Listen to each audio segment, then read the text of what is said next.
Our next speaker is John Sano, who spent 28 years in the Central Intelligence Agency and was appointed the National Clandestine Service's first Deputy Director in November 2005. Mr. Sano previously served in a number of leadership positions in Asia, Eastern Europe, and the Middle East. John.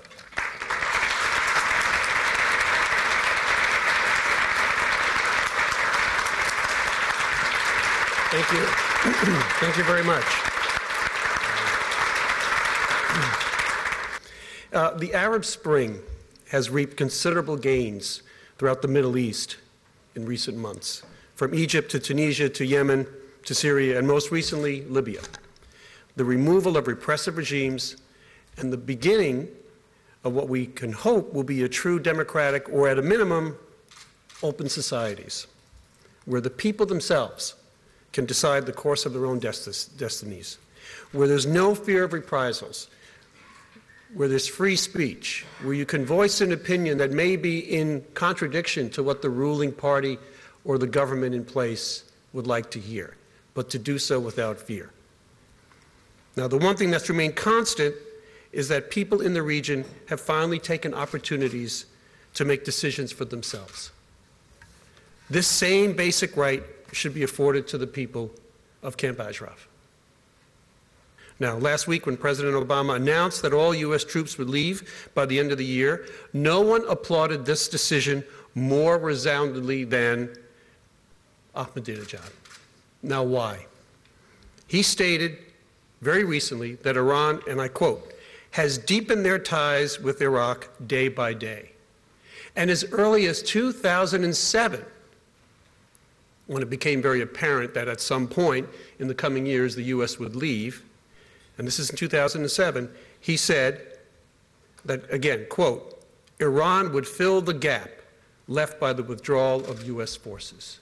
What more evidence do we need that this is an individual who only has one goal in mind when it comes to the residents of Camp Ashraf and to the MEK, and that is to remove them as a threat?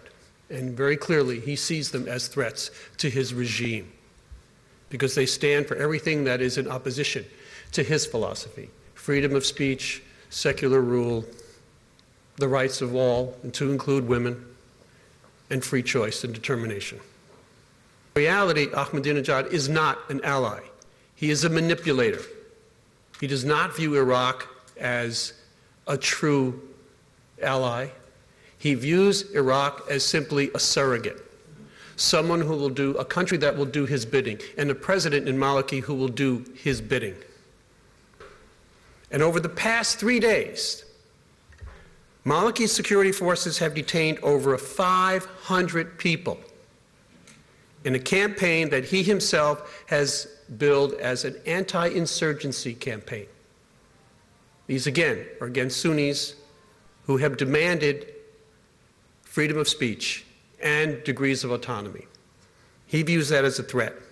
And most people see this as an attempt by Maliki to further consolidate his power in advance of a U.S. troop withdrawal. The UNHCR memo of 13 September called on the government of Iraq to consider extending the deadline for closure of the camp and to provide necessary facilities so that the residents of the camp's individual requests for refugee status can be heard in, quote, a timely and proper manner, and that these interviews take place in a safe, neutral, and confidential location. And they have already worked out plans, if implemented, to allow that to be done in proximity to the camp itself. They're already given asylum seeker status. They need now to go to the next level. Now, Tehran views the MEK and their presence in Iraq as a threat. Hence, there's no surprise that the Iranian regime not only publicly supports the idea of displacement, but actively lobbies for it in Baghdad and around the world. And how do they do that? A lot of it is done by the MOIS, the Iranian Intelligence Service. Now, I've worked against them in my career in the past, and I've had officers who've worked against them. They are a formidable organization, but they're not restricted the way most civilized intelligence organizations are restricted. They don't have the same areas of concern that other human rights issues would dictate. So they provide misleading, actually completely erroneous information to further develop the falsehood that the MEK is a terrorist organization. And they've made accusations ranging from that Camp Ashraf houses suicide bombers, female suicide bombers, that they've brought down or attempted to bring down airliners. And most recently, there was an allegation that said that the attempted attack on the Saudi ambassador was in fact done by the MEK. Now, to me, that demonstrates sheer desperation, that they are now looking for any and all excuses to put forward to discredit the MEK. And what they're doing is building a stronger case against themselves. Because everyone, to include President Obama, who has made statements saying that these accusations about the MEK are false. Secretary Clinton has said the same. No one believes these lies. The only people who believe the lies are the people in Ahmadinejad and Maliki's inner circles. Now, I've spent a lot of years in my career looking at intelligence reports, and as Ambassador Daly had pointed out, where is the evidence on any of this?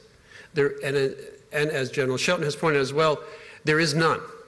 I've looked at the unclassified reports that have been slightly redacted, and there is no shred of evidence that the MEK is involved in any such activity. And you'll find no one, and I would say certainly no one who was previously in the government, such as myself or Director Free, or probably people in the government today, although they can't, from the intelligence community, can't come out and give public statements.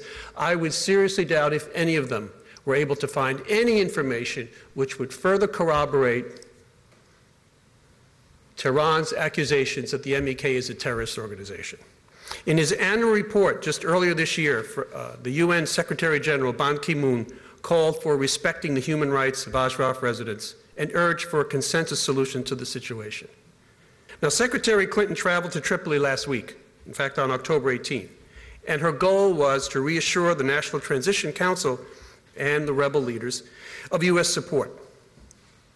She announced a set of new programs designed to foster closer U.S.-Libyan ties, including U.S. help for treating fighters wounded in Libya's insurrection, resuming student exchange programs, and she pledged an additional, unsolicited, $40 million to help in Libya's efforts to track down and destroy dangerous Gaddafi-era weaponry, not weapons of mass destruction, shoulder-fired weapons, that type of thing. The residents of Camp Ashraf are not asking for money or political support or material support. They're not asking for $40 million. But if the Secretary of State can offer to the Libyan regime, well, we'll help take care of your wounded fighters, what is she doing for the people who were massacred in April? And the likelihood that this will reoccur by the end of the year. That's what the people of Camp Ashraf need.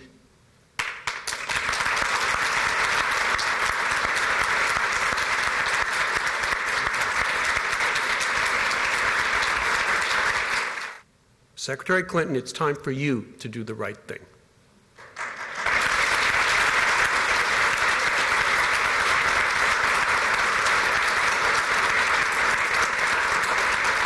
Delist the MEK from the Foreign Terrorist Organization list.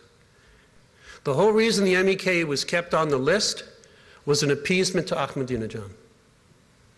Because we thought, with false hope, that this would allow the United States to provide some meaningful dialogue with the repressive regime.